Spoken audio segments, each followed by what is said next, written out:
first thing the boy stole was not money. It was tomorrow. I know this because I was there when he did it, and because I am very, very old. I have learned something that young people rarely understand. Tomorrow is not a place. It is a promise. For 312 years, I have lived beneath the roots of the oldest tree in the valley, watching generations of humans hurry past me, always chasing the next morning. But one winter evening, a boy named Eli came running through the forest with tears frozen on his cheeks. He was carrying a tiny golden jar. Inside it was a single glowing spark. He held it against his chest and whispered, "I finally caught it." I should have stopped him. Instead, I asked, "What did you catch?" He looked at me. "Tomorrow." Now, before you laugh, understand this. Eli was not a foolish boy. He was 12 years old, terribly clever, and terribly afraid. His mother was sick.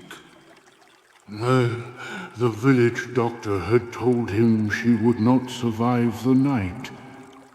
So Eli had done what desperate children sometimes do. He went looking for magic.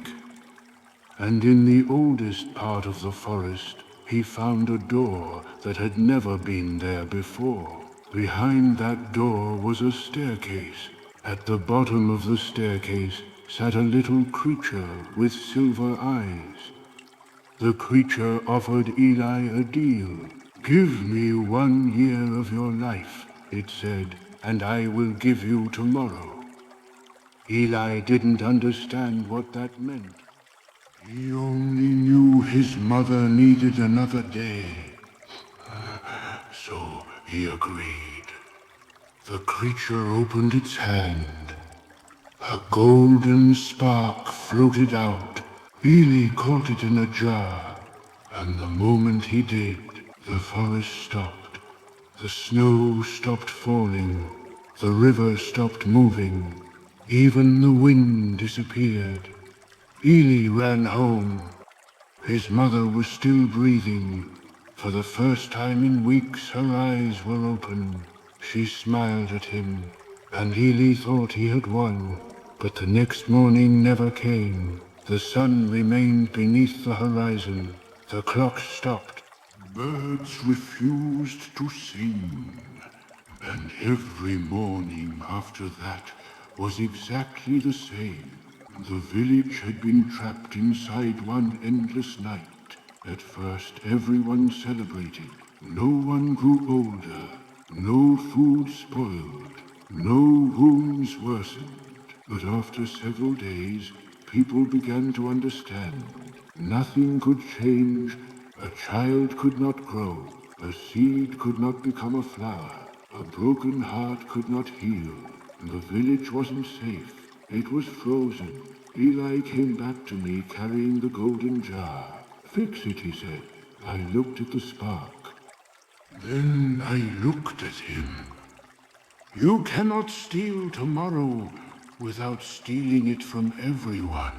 His eyes filled with tears. "But my mother is alive." "Yes. Then why should I give it back?" I had no answer. Because that is the cruelest part of love. Sometimes saving the person you love means accepting that you cannot keep them forever. Eli shook his head. "No." He ran. I followed him to the door beneath the forest. The silver-eyed creature was waiting. "You lied to me," Eli said. "No," said the creature. "I gave you exactly what you asked for." "Then give it back." The creature smiled. "Of course." It reached toward the jar, but Eli pulled it away. "Wait." He looked toward the village, then toward the forest. Then, at his tiny hands, "What happens if I give tomorrow back?" The creature answered, "Your mother will have only tonight." Eli closed his eyes, and for a long time he said nothing. Then he opened the jar. The golden spark floated into the darkness. And tomorrow came. The sun rose. The river moved. The snow began to fall again. And somewhere in the village, a mother opened her eyes for the final time.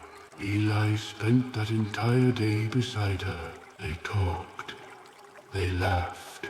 She told him stories she had never told anyone. And when the sun finally disappeared, she held his hand. "Don't be afraid of tomorrow," she whispered. Then she was gone. Years passed. Eli grew old. He became a father, then a grandfather.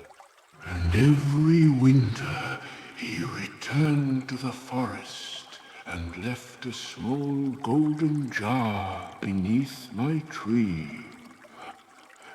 Empty, always empty.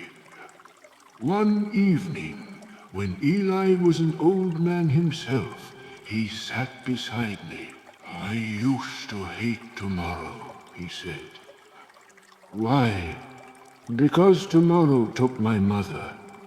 I looked at the sunset." "No," I told him.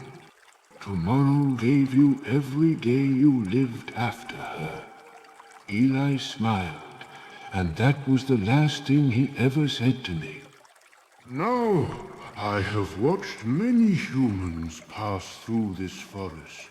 They all want the same thing. More time, more money, more years, more tomorrows. But they forget what Eli finally understood. Tomorrow is valuable because it arrives only once. You cannot hold it. You cannot trap it. And you certainly cannot steal it. You can only choose what to do while it is yours. So if you are listening to this tonight, remember the boy who stole tomorrow.